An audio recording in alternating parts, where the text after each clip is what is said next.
Here's what's coming up on Inside City Hall tonight. Last night, officers were placed in incredibly difficult and dangerous circumstances. Mayor Mamdani is reacting to a pair of fatal shootings by NYPD officers yesterday. The incidents are bringing attention to his proposal to create a new Department of Community Safety.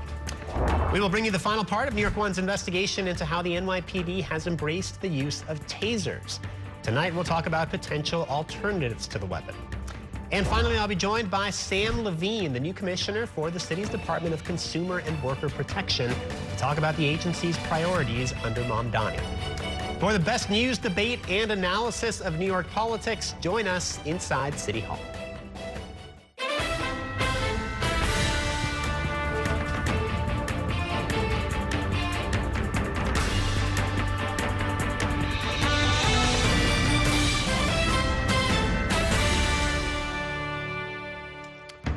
Good evening and welcome to Inside City Hall for Friday, January 9th, 2026. I'm Bobby Kuza. In 2020, Zohran Mamdani called the NYPD a, quote, major threat to public safety, remarks that he apologized for last year while on the campaign trail. Now, Mayor Mamdani is carefully measuring his words in the wake of two separate incidents in which police fatally shot suspects. Our Kelly Mena was with the mayor today, and she joins me now with tonight's top story. Good evening, Kelly. Good evening, Bobby. And Mayor Mamdani was so careful, he didn't even criticize the police department earlier today in the wake of those shootings, instead chose to be appreciative of their work. Last night, officers were put in a difficult and dangerous situation, and I continue to appreciate the work that they do. It was on Friday afternoon, hours after police fatally shot two men at separate incidents, that Mayor Zohran Mamdani made public remarks about the events. What we need to see now is both a recognition of just how difficult and dangerous that situation was, and the investigation that we always know comes as a result of it. Earlier in the day, Mamdani called the shootings devastating and painful on X and said an internal investigation is underway. The shootings are presenting a major test of Mamdani's attitude toward how police handle people suffering from mental health issues. Mamdani campaigned on an idea of having a dedicated unit for handling mental health crises, known as the Department of Community Safety, that would take these calls away from the police department. We continue to need an answer to the more than 200,000 mental health calls that the NYPD responds to and receives on an annual basis.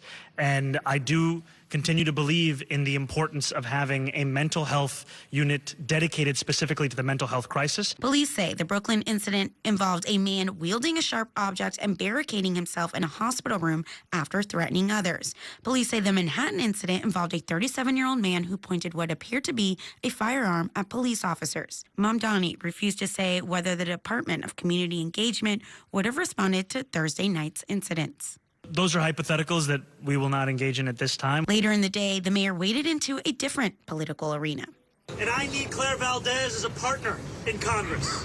And our city needs someone with her organizing instincts and moral clarity to fight for a future where everyone can live with dignity. And that is why, today and every day after this, I am proud to endorse Claire Valdez for Congress. On the heels of Zohran's victory, we're seeing people who are hungry for an affordability agenda, and it really reflects the things that working people need and takes on the corporate interests and the billionaires that have made our lives so hard to live in the city.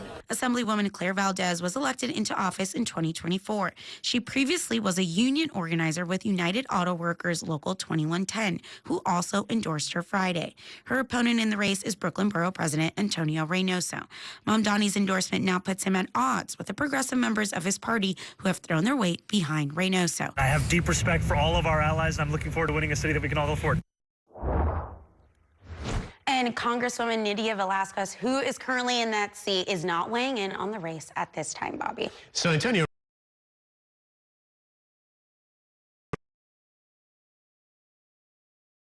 his own right. So, I mean, how are we seeing this playing out? Do we think that's going to become a negative race, because they're not really all that far from each other on the political spectrum? You know, I don't know if it's necessarily going to become a negative race. I think it's going to be more about how they campaign, how they get out and and reach voters. You know, Reynoso has this advantage that it has been a part of, or has represented the parts of the district for a long time, and has deep roots in many parts of the district, especially in the Brooklyn parts. He comes from many street level organizing, community organizing. So many of those communities and organizations are behind him already, unlike Claire Valdez necessarily, but she speaks to this new Democratic Socialist part of the party that's up and coming right now. Obviously, the mayor is is part of that organization as well. So I think it's going to be a race, I think, not just about progressives versus Democratic Socialists, but about, you know, what people want to see as the future of the party. You know, that was one of my questions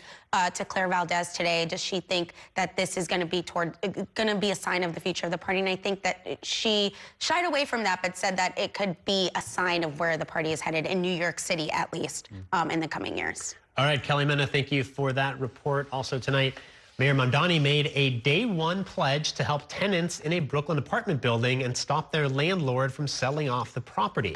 But that effort so far has failed, leaving the Mamdani administration searching for ways to make good on its pledge to improve conditions in distressed rent-regulated apartments.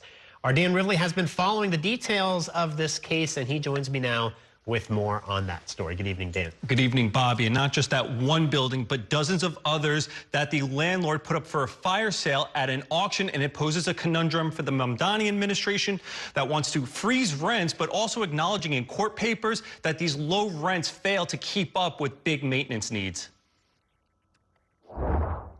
If your landlord does not responsibly steward your home, city government will step in.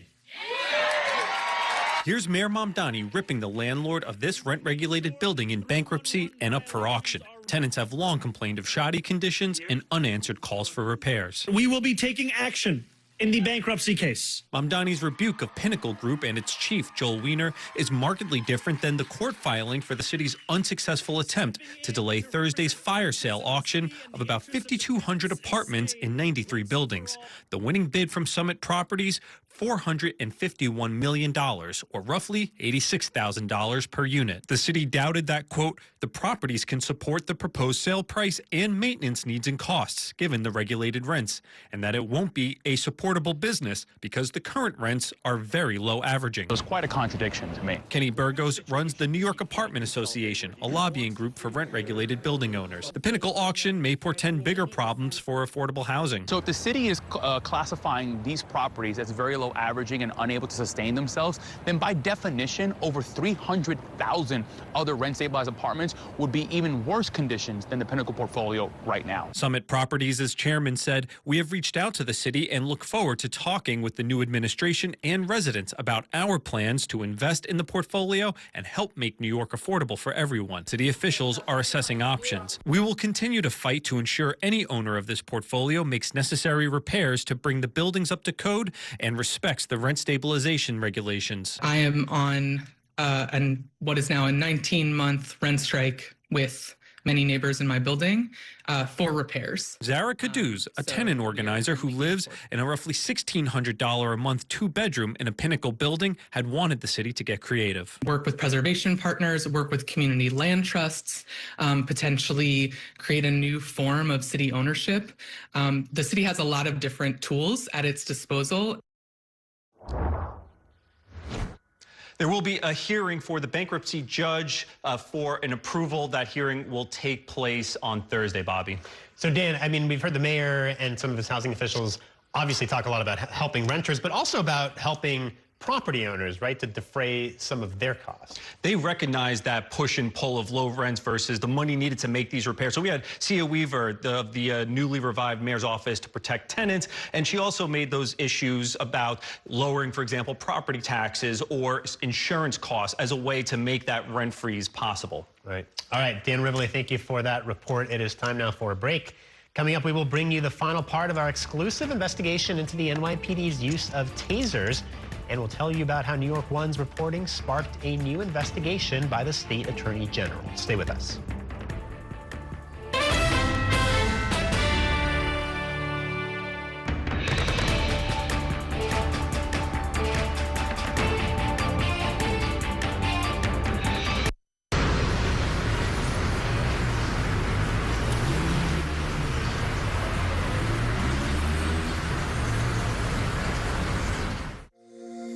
Every day tells a new story. At Mornings on One, we're dedicated to bringing you the stories that matter most to start your day.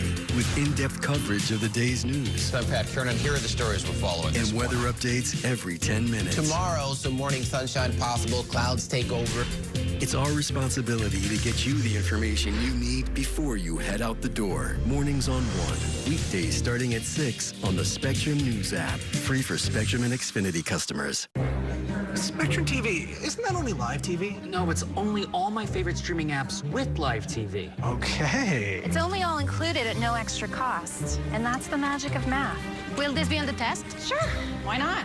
It's only one simple payment for all our TV. We gotta simplify and win. Winning is equally important. If not, more so. Yeah! Only Spectrum TV, fixed TV. I'm Sandra, this is Jorge, and we were adopted in 2019. I remember when they first came to us, Michael was already a teenager. The whole cliche of they're so lucky to have you guys, and it's the other way around. They have changed our family for the better. They chose to love us. They didn't have to. They chose us. Family. Learn about adopting a teen from foster care. You can't imagine the reward. Visit adoptuskids.org. And that's a look at some of what's in the papers this morning. You've done at the sports section. Today's story is about the latest chapter for a beloved local business. It's a beautiful day with temperatures in the 60s. But showers are expected in the next hour. In a city that's always on the go, it's important to stop to hear the stories that connect us. The news that matters to New Yorkers. That's what brings us together. That's Mornings on One. Weekdays starting at 6.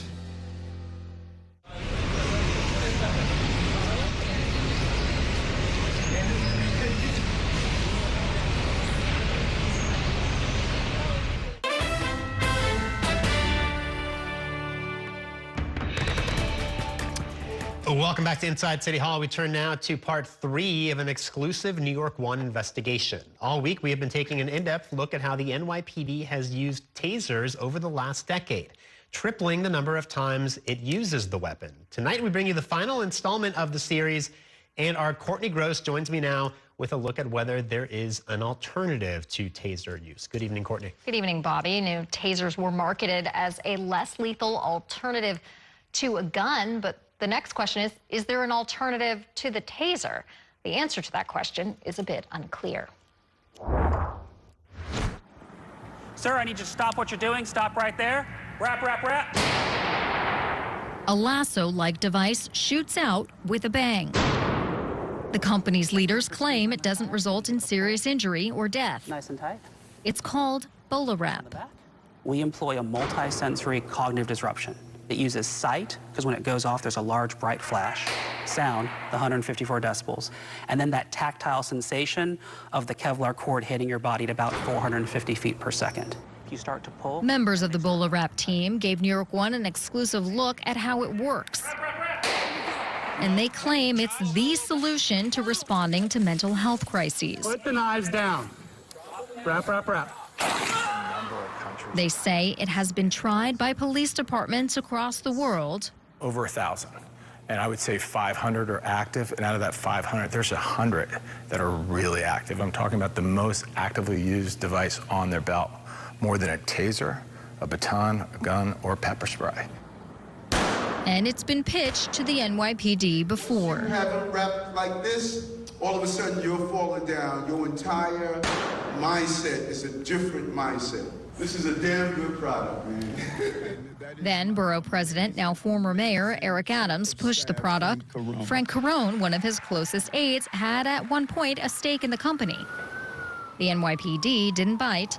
BolaWrap is hoping they may now reconsider. It was super early when we were just going to market. It has been tried in other large departments across the country, like San Francisco. But in some cases, like this 2024 shooting, it didn't work. The San Francisco Police Department no longer uses it. It's just not okay for the same technology for the past 30, 40, 50 years. This space has to evolve, and the training and policies have to go with it. And this is where we strongly feel like every officer in this country will be carrying a bull wrap at some point in time. We want that time to be now. As New York One investigated taser use at the NYPD, especially in mental health responses, examining cases where some were shot with a taser as they were transported for psychiatric evaluation. New York One examined alternatives too. Develop the next best idea. Experts say there are not that many to choose from. There are constant efforts to develop a better mousetrap, if you will. And some of those that I've been exposed to over time were devices that would shoot a net at individuals to encase them in the net. There's another device back in the 90s I looked at that shot out some type of goop that basically went around the person.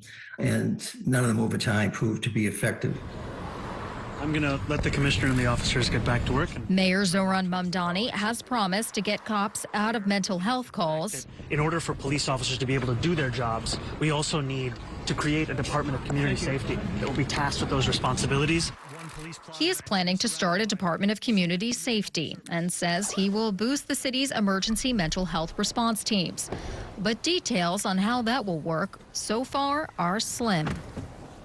There's also de-escalation, verbal de-escalation techniques. Justin Feldman, who has studied taser use by departments across the country with the Center for Policing Equity, a national nonprofit focused on making policing more racially equitable, urges the NYPD to use de-escalation tactics.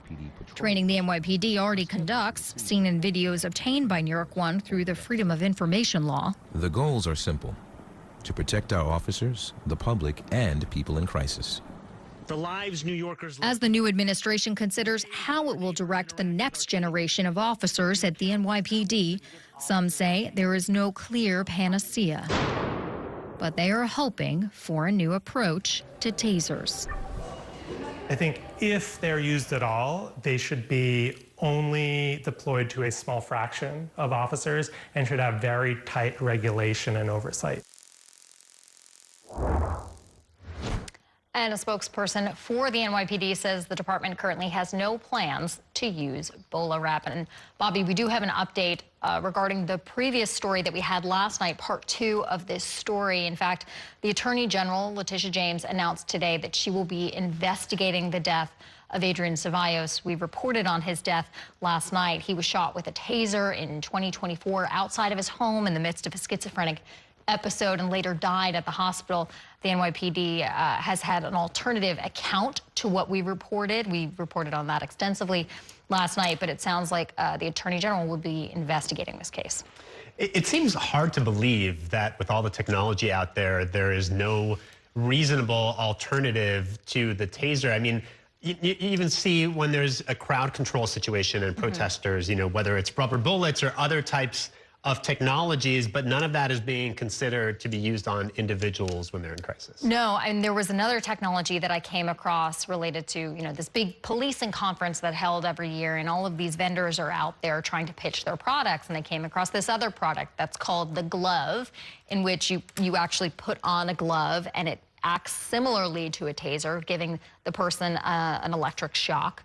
And the NYPD actually already has this, and it's used very limited. It's only in a very specialized unit. But I talked to the person that created that product too, and it's difficult because it sort of uses the same technology, and from their perspective, they don't necessarily see that as a complete replacement for the taser either. It seems like, you know, watching your reports, that the problem with the taser is twofold. It can be ineffective, and then on the other end of the spectrum, it can be too effective in the sense that it's actually dangerous for those that it's used on. And it doesn't seem like at this point there's any easy fix to the problem. I mean, there's no search for an alternative, right? And there's really no sense that these calls are going to be treated any differently, even under Mamdani administration. Well, I mean, he has said that he wants the NYPD to get out of mental health calls. What will that look like? We haven't gotten the details of that yet. In fact, there was just a shooting last night at a hospital in Brooklyn in which the taser was once again ineffective. And Mamdani weighed in on that today, saying there's going to be an investigation. Once the taser was ineffective, the person was inevitably shot. And Mamdani weighed in on that, calling it a tragedy, saying there's going to be an investigation into this. But we've heard that story so many times. In fact, the reason why we did this investigation is because several years ago we were in the newsroom and we saw incidents like that right in a row after one another, wondering why didn't the taser work? And it's hard to wrap your head around that in one hand or in one case, if someone has a heart condition or if it's used inappropriately, it could be fatal. But then on the other hand, that it's not as effective as what we once thought. But even though those two ideas might be at odds, they can both be true at the same time. All right, Courtney Gross, excellent work on this series. And if you missed any part of Courtney's investigative series, you can catch it on ny1.com or on the Spectrum News app. They are all available there. It is time now for a break. Coming up, Governor Hochul is delivering her annual State of the State address next Tuesday as she gears up for re-election later this year. We will bring you a preview straight ahead. Stay with us.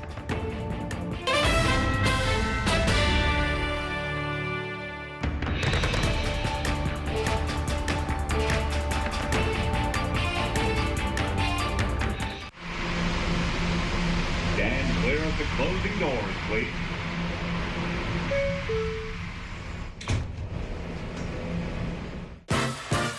There's nothing quite like the feeling of going to the theater. Onstage celebrates that excitement every week by taking you behind the scenes with the latest news and in-depth interviews of the hottest shows on and off Broadway. So grab a seat, because this is a show you won't want to miss. Join us every Saturday and Sunday at 7:30 p.m. for Onstage. Onstage is presented by your Tri-State Cadillac dealers. Discover which Cadillac is right for you and elevate your journey. It's only a hike. It's only made possible by Spectrum Business connecting healthcare providers of all sizes. Like hospitals relying on the Spectrum Fiber broadband network with industry-leading reliability. Practices keeping patient data safe with advanced security. Pharmacies accessing records in the cloud without fail. It's tailored connectivity solutions built for life-changing moments. It's only a hike. It's only everything. Spectrum Business. Mom was always organized, but she started forgetting to pay her bills on time. And she'd buy the same gifts over and over. Telling the girls about my Alzheimer's diagnosis was really hard. At first, we had our cries, but then we were like, okay, let's make a plan. Early detection gave us time to adapt together. It's so important for you to think about what you can do and making the most of what you have. If you or your family are noticing changes, it could be Alzheimer's. Talk about seeing a doctor together. From my time growing up in Queens watching New York One to my time reporting here, I've seen how quickly a story can change. At News All Day, we bring you the news as it's happening, from around the boroughs to local government to your neighborhood, because our city never stops moving. Hi, I'm Shannon Ferry with the day's developing stories. But first, stay up to date and informed with News All Day, weekdays from noon to 4.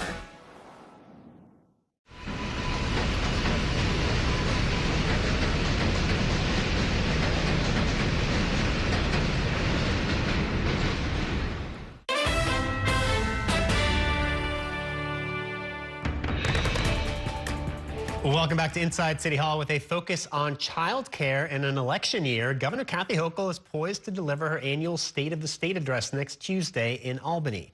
The governor's relationship with Mayor Zohran Mamdani is expected to be under the microscope, with his victory illustrating a rift in the Democratic Party when it comes to establishment politics, tax policy, and dealing with President Trump. Our State House reporter Bernadette Hogan joins me now with more on what to expect from the governor's big speech next week. Good evening, Bernadette. Good evening, Bobby. And although this will be the governor's 5th State of the State address, this year might be a little bit different because she might not want to rock the boat ahead of her 2026 re-election bid. Good afternoon, fellow congestion pricing warriors. Poised to deliver New York's equivalent to a State of the Union address next week in Albany, Governor Kathy Hochul is preparing her 5th State of the State address, expected to stitch together a combined reminder of what she deems accomplishments over the last 4 years in office and a roadmap to her re-election. My #1 job as the governor of this state is to keep people safe. Typically delivered by mid-January before her financial plan is due, according to state law, Hochul has already revealed she will include plans to cut down on illegal 3D printing of guns and put money toward New York's foray into artificial intelligence. Also, a plan to curb anti-Semitism. People should not be harassed wherever they're going to worship. And push back on federal immigration enforcement. That New Yorkers who've had their constitutional rights denied by an ICE agent, that they would have a way to get recourse against those individuals. And let's start holding these people accountable. Hochul's budget last year stood at over $250 billion in combined state and federal funds. And Wall Street's success and sales tax returns are expected to boost spending plans. However, we have a $20 billion long-term structural budget gap and federal cuts. All eyes will watch what Hochul cedes to the new popular Mayor Zohran Mamdani and where she'll hold the line. They need to make smart choices or they risk self-inflicting a fiscal crisis, which can hurt needy New Yorkers, and a competitive crisis that could drive New Yorkers and businesses away. Agreeing to pay for a fraction of his expensive universal child care plan, Hochul wants the legislature to sign off on state funding for 12,000 city 2-year-olds over the next 2 years. If you have another path to take care of your kids, God bless you. But a lot of people don't. A lot of people don't. And that's what we also have to step up for. Although opposed to raising new taxes, Hochul is expected to extend an existing tax on corporations, but also recently cracking the door open to the possibility of tax hikes and blaming Washington, D.C. Already facing $3 billion in federal health care cuts, shaking up insurance rolls, and recently freezing child care subsidy dollars following national fraud concerns. I need to get the money that the Trump administration is obligated to do. Looking at a primary challenge from Lieutenant Governor Antonio Delgado on the left and Republican Nassau County Executive Bruce Blakeman, Hochul's struggle to capture a diverse Democratic Party and independent voters will also be affected by her relationship with President Donald Trump. Don't be subdued into submission here. Challenges for Hochul include a costly energy crisis, meeting delayed green energy goals, controlling a growing Medicaid budget, and bracing for a possible breakdown in the state's hospital system.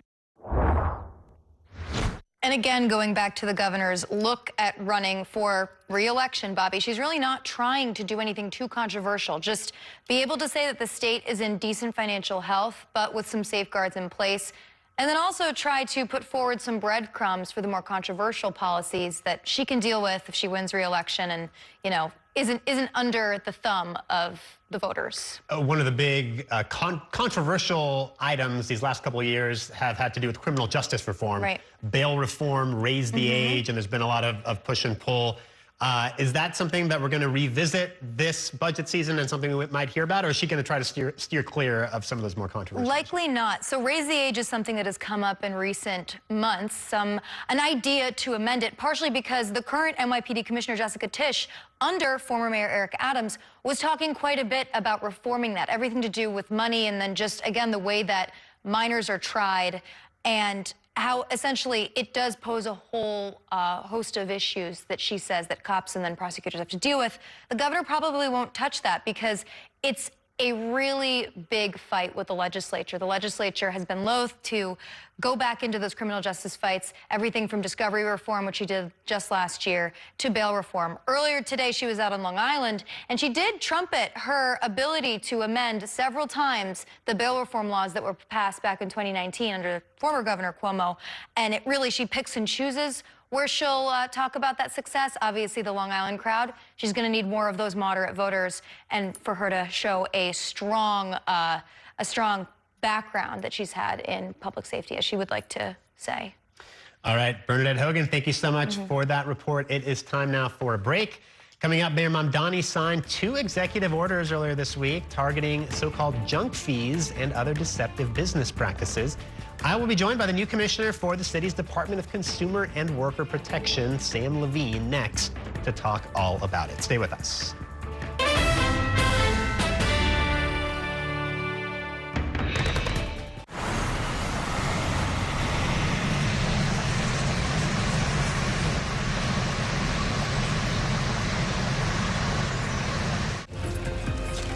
My time at New York One has shown me that in the city that never sleeps, the news never stops. So as the day winds down, turn to the rush hour. Good afternoon, I'm Monica Burke. To catch up on the stories that matter across the 5 boroughs, with in-depth interviews from the city's newsmakers, plus the latest forecast. Catching you up with today, preparing you for tomorrow. Right here on the Rush Hour. Weekdays from 4 to 7 p.m. It's only made possible by Spectrum, connecting businesses of all sizes, like small businesses, instantly serving up orders and inventory on the Spectrum fiber broadband network. And factories, seamlessly connecting to farmers in the field with tailored solutions that always deliver. It's only a slice, it's only everything. Get your business free fiber-powered internet forever. Call to find out how. I'm Chris Jakimick. I served in the United States Air Force and I deployed 3 times. So in 2017, I was serving as an Air Force First Sergeant. Our motto in that role is, my job is people, everyone is my business. But unfortunately in that year, I would lose my own brother, Lance Corporal Adam Jakimick, to suicide. The majority of veteran suicides are from guns. I store my weapons securely, not only for myself, but for my family. My service never stops. Spectrum Noticias, we recognize that our New York City community is vibrant and diverse. Spectrum Noticias delivers balanced coverage of the stories that matter in our communities and across the country. Our journalists are based in the neighborhoods we cover, ensuring you get in-depth reporting on what's happening in the places we call home. So join us at Spectrum Noticias. We're always on, always there for you. Now available on your TV. Check your local listings. Also available on the Spectrum News app.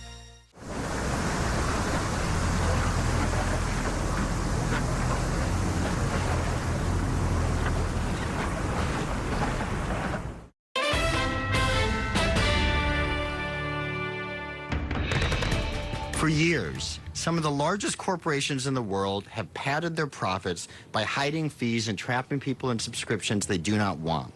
Whether it's Amazon engineering an Iliad flow to trap its customers, Uber and Grubhub hitting New Yorkers with hidden fees, or Ticketmaster sneaking charges onto tickets where fans are already paying too much for.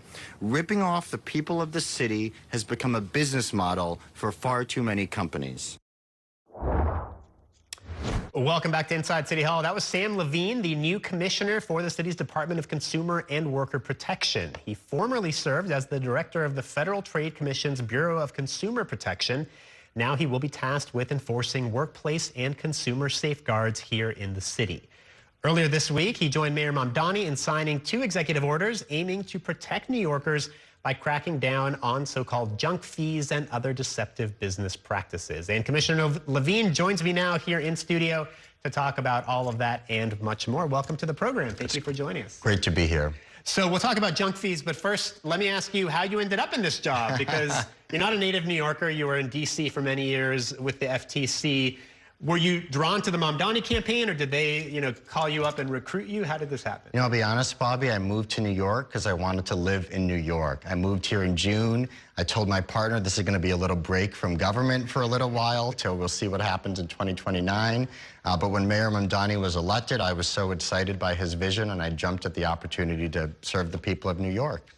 And you worked with Lena Khan, of course, who was the head of the FTC and developed sort of a national profile for going after some big corporations. She was part of the Mamdani transition team. I assume that maybe she had something to do with recruiting you to the job. I don't know what happened behind the scenes, but I can tell you that I worked with Lena Khan closely for many years. I think she's probably been one of the most effective regulators we've seen in the history of Washington, D.C. And if I can bring half that energy to the city of New York, I think it'll be a very good outcome for the people of the city. So you worked on consumer protection on a national level, obviously going after huge multinational corporations. Now you're going to be working on a local level, and in some cases dealing with very small businesses, right? Corner bodegas and those kinds of places. What is the challenge going to be like And what is the difference going from the FTC to working on a municipal level? Well, it's certainly true that DCWP has jurisdiction over small businesses like our bodegas, but my focus is really on taking on the biggest corporations ripping off the people of the city,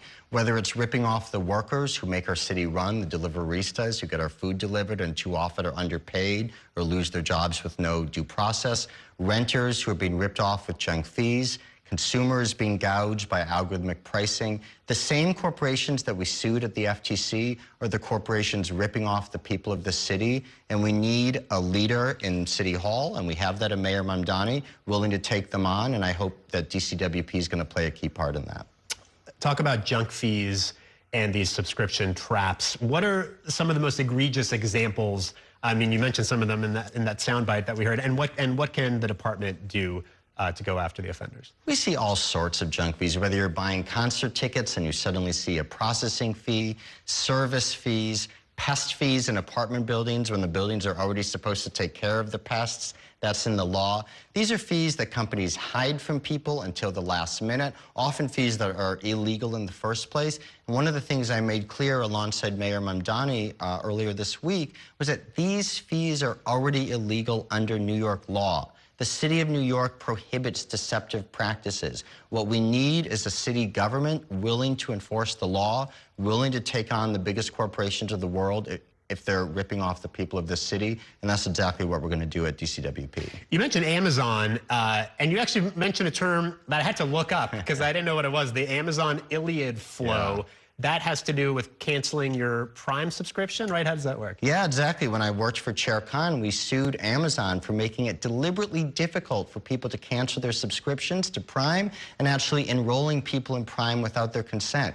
Amazon just agreed to pay $2.5 billion with the B dollars to resolve those charges. But I think what this shows is that this is not just, you know, small-time scammers ripping off the people of this country and the people of the city. These are some of the largest, most sophisticated corporations in the world making conscious decisions that rather than following the law and treating their customers with respect, they're going to rip people off and squeeze every dime they can. We need to put a stop to that. We no longer have a federal government that's going to stand up for consumers. We need a city government that's going to stand up for consumers. And as far as jurisdiction, what can you do on a city level that's not already being done? Because it would seem there's some overlap between federal enforcement, the city, State Attorney General Letitia James has taken on a lot of these types of cases. So how do you sort of divide that up? Well, there's certainly overlap, but I want to be clear. We no longer have a federal government, as I said, standing up for consumers. Consumer Financial Protection Bureau has been gutted. The FTC, both Democrats, have been fired. Thank goodness in the state of New York, we have the best attorney general in the country, in Letitia James. But there is a lot of work to be done. There is a lot of fraud happening in the city, a lot of deception happening in the city. And if you're a business that's targeting the people of the city, we have jurisdiction for the most part, and we're prepared to take action if you're ripping people off. And worker protection, also obviously a big part of this. You've spoken about the 80,000 deliveristas here in the city, and there are laws to protect them, some of which have been passed just in the past few years by the city council. Is it a matter of enforcing those laws that are already on the books? Exactly. New York has some of the strongest laws in the country protecting our workers, especially our deliveristas. We have more laws coming online in 2026, including higher pay for many deliveristas, new protections against deactivations, making sure consumers are able to tip their deliveristas. But we need an agency willing to enforce them. We need to turn the page on the era when the biggest corporations can get special favors from City Hall because they know who to call or they know who to pay off. And we need to enforce the law without fear of favor. So I really want to make sure that these large companies aren't squeezing our workers just as they're squeezing our consumers. And we're going to enforce the law, even if it means on taking on some really big bad actors. So DCWP has been doing this work for years, of course. Are things going to be different now? Obviously, Mayor Mamdani has made affordability and cost of living his main focus. How does that inform the direction of the department? Well, the mayor has committed to doubling our budget, which will pay huge returns for the people of the city. Investing in DCWP is investing in returning money to working people, whether it's consumers ripped off by junk fees or workers facing deactivation. But I also want to be clear that even with the resources we have, I think there's a lot more we can do to make the city more affordable for people. We have it within our toolkit to take on junk fees. We have it within our toolkit to take on subscriptions that people can't cancel. We have it within our toolkit to take on landlords that advertise one rent only to charge a lot more with fees. So there's a lot we can do with the tools we have, and one of my focuses at the FTC was figuring out what can we do to make life more affordable for the American people, and I'm going to bring that same attitude to making life more affordable for the people of the city of New York. Sam Levine, the new commissioner of the Department of Consumer and Worker Protection. A lot of work ahead of you. Thanks for spending some time with us. Great to be here. Thanks for having me. All right, it is time now for a break. Coming up, I will turn back to Mayor Mamdani's first full week in office when I'm joined by two top reporters in our Friday Reporters Roundtable. Stay with us.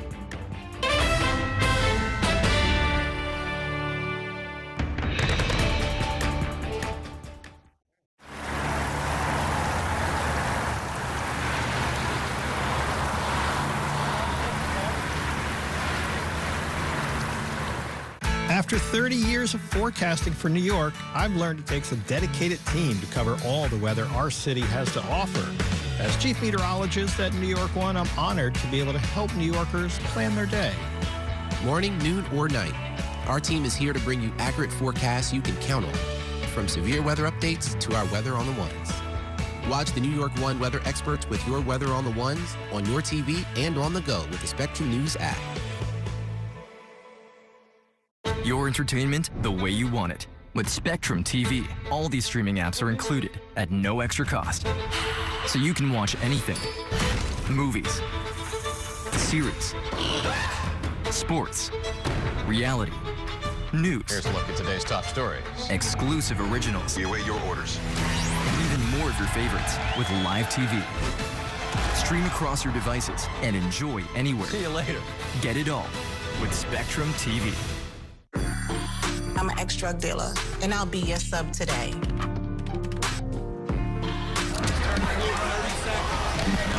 2 milligrams of fentanyl can be lethal. A lethal dose is in here. Who gets it, I won't know. It's cheap, it's potent, and it's profitable. The sad reality is fentanyl is being mixed into everything now. More kitchen now. My father was a New York City firefighter. My mission, like his, is to serve New Yorkers in a city that doesn't stop when the sun goes down. Being with New York One since the beginning, I'm now honored to join you even earlier each weeknight. Starting at 8 with New York Tonight, we'll explore the latest news developments, followed by New York One at 10 to wrap up your day. So join me each weeknight starting at 8 right here on New York One.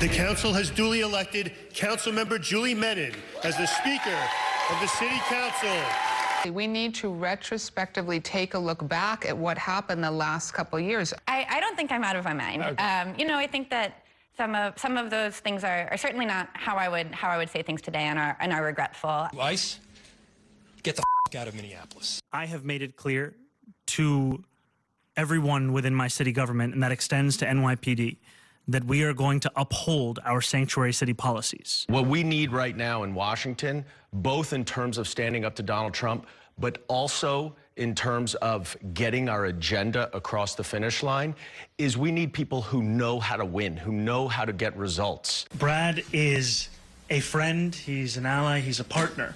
Because if we don't win the midterms, they'll find a reason to impeach me. New York State is paying the full cost to launch TrueCare for the first time. I'm a proud democratic socialist, and for me that means expanding democracy far beyond the voting booth, into our apartment buildings, into our workplaces. And that is why, today and every day after this, I am proud to endorse Claire Valdez. Welcome back to Inside City Hall. That was a look back at some of the week's top political stories, including Mayor Mamdani's first full week on the job. And joining me now to discuss those stories and more are two top journalists in our Friday Reporters Roundtable. Josie Stratman covers City Hall for the New York Daily News, and Christopher Robbins is an editor and co-publisher of the publication Hellgate. Thank you both for joining us tonight. So week one of the Mamdani era is now in the books. Plenty of news to cover these past several days. I think maybe one of the highlights was that news conference with Kathy Hochul, where they announced this move towards universal child care. Chris, I'll start with you. What was your take on this? I mean, to hear the press conference, it almost sounded like mission accomplished, like affordable universal health care is now done, but it's really kind of an incremental step in that direction, right? Yeah, it's more than $1 billion of new funding. I do think it's significant that the governor said she's going to fully fund Mamdani's TrueCare expansion for the first 2 years. It's only 2,000 kids the first year, and then it scales up the second year. But yeah, very striking. It read as almost like a pep rally. She kept on using the phrase like us. And, you know, after 12 years of New Yorkers knowing the mayor and the governor to have like either a really hostile relationship or a really weird one, it's going to take some getting used to see them getting along. Yeah. Right. I mean, it's a pretty politically savvy move. Kathy Hochul's giving Mamdani a win on one of his key campaign promises, while also not hiking up taxes for wealthy New Yorkers and therefore not having to really suffer real consequences from maybe more conservative New Yorkers who are on the fence when she's coming up for re-election very soon.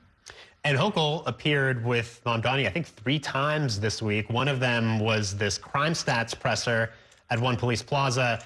And I'm fascinated by this dynamic between the mayor and Jessica Tisch, the police commissioner, because you saw it at this news conference.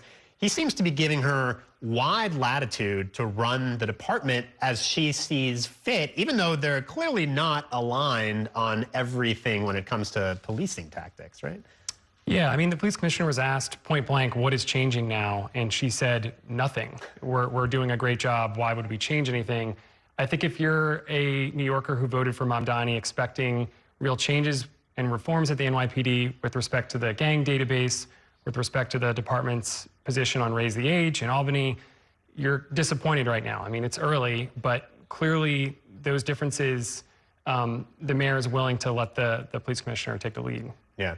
There is this issue of the Department of Community Safety that the mayor wants to create that would answer mental health emergency calls, taking that responsibility away from the NYPD. That does seem to be moving forward in some form, right? Yes, so at the end of the legislative session, the end of the year, Councilmember Lincoln Ressler introduced a bill that would essentially create this Department of Community Safety. It has to go through the council to fully be implemented. So that could take a while, months, who knows if it'll even pass. So New Yorkers can also keep an eye on, well, what is Mamdani doing to advance the priorities of the Department of Community Safety, like prioritizing mental health responses to emergencies while he is tied up with the actual department in that process. So week one was not without controversy. Sia Weaver, who was appointed as a top housing official by Mamdani, the head of the mayor's office to protect tenants. These old tweets and statements were dredged up where she said some pretty extreme things, I guess we could characterize them as, talking about private property and homeownership being weapons of white supremacy. So this sparked a controversy, of course. I don't know, what do we make of this, Chris? I mean, clearly we knew that she was pretty leftist in her views. I mean, she's a well-known housing activist. Yeah, and I think the Mamdani administration, they're sort of pointing to this reaction from the New York Post, from the Daily Mail, from the landlord lobby group. And they're saying this is precisely why we put this person in this position, because she is such a fierce advocate for tenants. Also, you know, the mayor himself had some tweets he had to apologize for in 2020. This feels like a little bit of a redux from that. So why, you know, you would capitulate on this when the guy who made some spicy tweets in 2020 is in the mayor's office? I think they're probably smart to stay the course. I never really got the sense that Sia Weaver was in danger, right? I mean, Mamdani was standing by her right off the bat, wasn't he? Yes, yeah, he stood by her. I mean, when asked about this repeatedly, as he has this week, he said, well, I hired her on the merits. She's had a pretty long record as a, you know, a housing policy person. We hired her to do this. She can do this. And he's also been asked, as you might recall, a former appointee to the Mamdani administration, Kat DaCosta, had an almost similar situation where her old tweets, which she said some things many took to be very offensive against Jewish people on Twitter, and she put in her resignation. So two different situations, some similarities, two different outcomes. Yeah. All right, guys, we got a lot more to talk about. I'm going to take a quick break. We will have more with these reporters in just 2 minutes. Stay with us.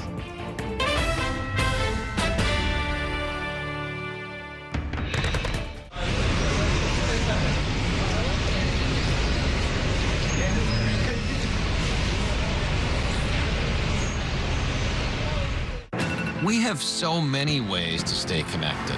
A single touch can bring us closer to the families we love, the friends we know, and the city we share. And Spectrum helps us keep connected throughout the day, every day. Including more ways to watch New York One as a Spectrum Internet customer. Watch Spectrum News New York One on the Spectrum News app, available on all your favorite devices. There's an international travel plan with Spectrum that was an additional $10 a month, as opposed to paying a ridiculous amount per day for roaming fees. This literally felt like my old phone carrier was reaching their hand into my wallet and just helping themselves to some of my cash. I like having no surprises when it comes to my cell phone bill. And with Spectrum, that's been the case. So it's saved me a ton of money. Real customers, real savings. To see how much you can save, visit spectrum.com/save.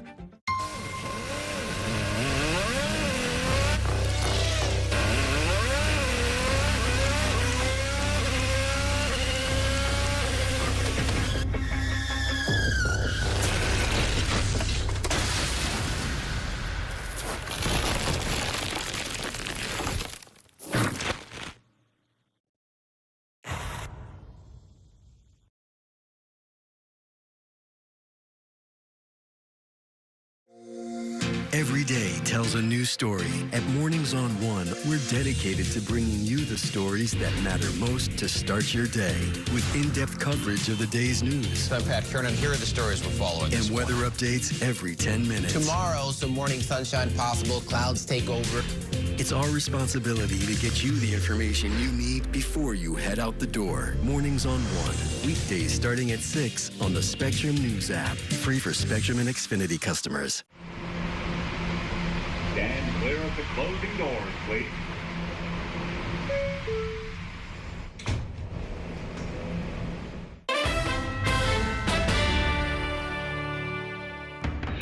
Welcome back to Inside City Hall. I'm once again joined by my reporters roundtable, Josie Stratman of the New York Daily News and Christopher Robbins of Hellgate. So let's talk about the mayor's relationship with the media. I mean, in some ways, it's been sort of conventional, right? Every day, at least once a day, he has a Q&A with reporters. But then he also did this thing this week with quote-unquote new media, where he had some online influencers and content creators come to City Hall, to the Blue Room, and had sort of a Q&A session with them.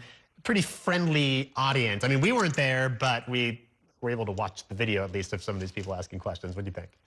Yeah, I mean, there were some, I guess, traditional reporters who were upset by this, but I'm fine with it as a reporter just because they're not at my press conferences. They get to ask their questions. Might not be how I get the news, but I'm also old. And, you know, if they want to get their message out this way, as long as they're not taking time away from other reporters, right. No big whoop. I mean, it can be a tough pill to swallow for people like us, more traditional media outlets, but so many people are getting their news through Instagram, TikTok, and so it's, you know, he also has a younger audience, overall, a younger fan base even, so it's smart to get those messages out to people who are directly reaching some of those supporters. Yeah, I mean, I think the more painful thing is when you read the millions of people that some of these influencers are actually reaching, and you realize how much bigger the numbers are than what some of the legacy media is reaching. Let me ask you guys about the mayor's event today. We saw some of the video earlier where he was endorsing Claire Valdez, who is running for the congressional seat being vacated by Nydia Velázquez. I thought it was interesting. I mean, it makes sense for him to support her because she is also a DSA member. But the other candidate in the race is Antonio Reynoso, who's pretty progressive himself and is an ally of the mayor. So, I mean, what does it say about the mayor and how involved he's going to get in other races? I don't know. I mean, I would be surprised if he kept getting involved. I mean, we saw him sort of tell his ally Chiosei to stand down against Hakeem Jeffries. He's you know, interceding in this race. But like, as Bill de Blasio would tell you when he ran for president a few years ago, you know, you really have to keep your eye on the ball here. And Mamdani has an extremely ambitious agenda. If he was if he's running around endorsing candidates, it might make it tougher for him to enact his affordability agenda. There's only so many more congressional districts in New York that have competitive races as well.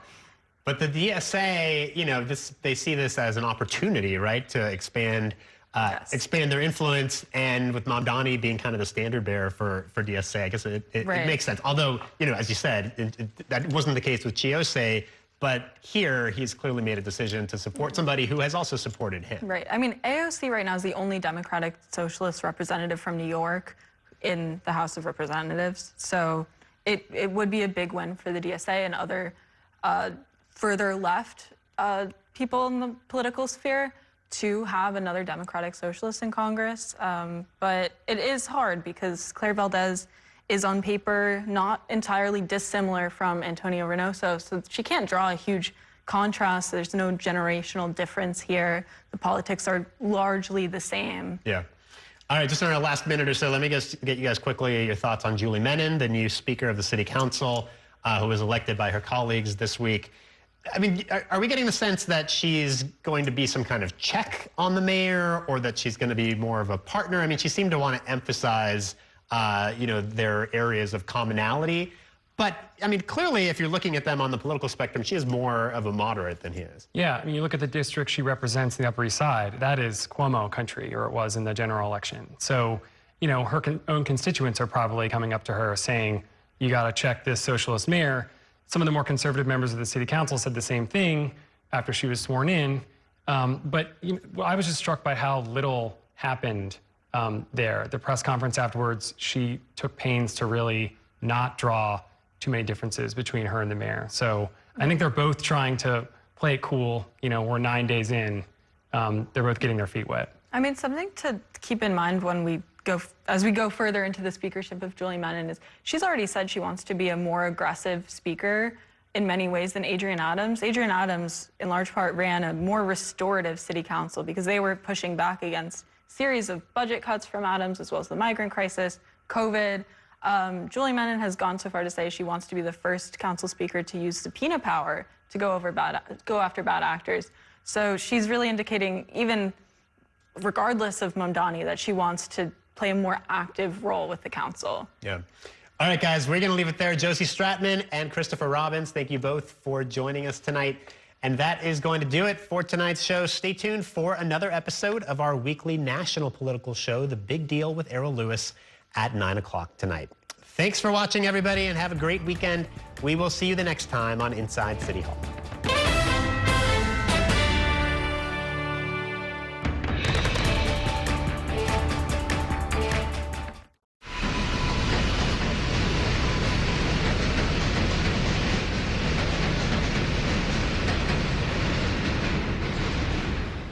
And that's a look at some of what's in the papers this morning.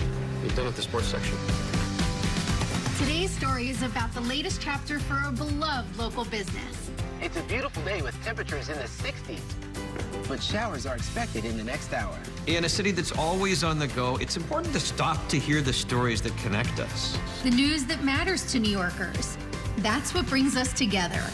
That's Mornings on One. Weekdays starting at 6. Your entertainment the way you want it. With Spectrum TV, all these streaming apps are included at no extra cost. So you can watch anything. Hey, brother. Be careful. Movies. I've got this condition where I don't feel pain. You're a superhero. No. Series. There was another murder in the building. Sports. Reality. Here's to a summer you'll never forget. News. Here's a look at today's top story. Exclusive originals. You await your orders. Even more of your favorites with live TV. Welcome into First Take. Stream across your devices and watch anywhere. At home or out and about. It's the entertainment experience you've been waiting for. Streaming apps included at no extra cost. Who's got that, pal? Get a good look. With live TV and on demand. All together, all in one place for you to enjoy. It's whatever kind of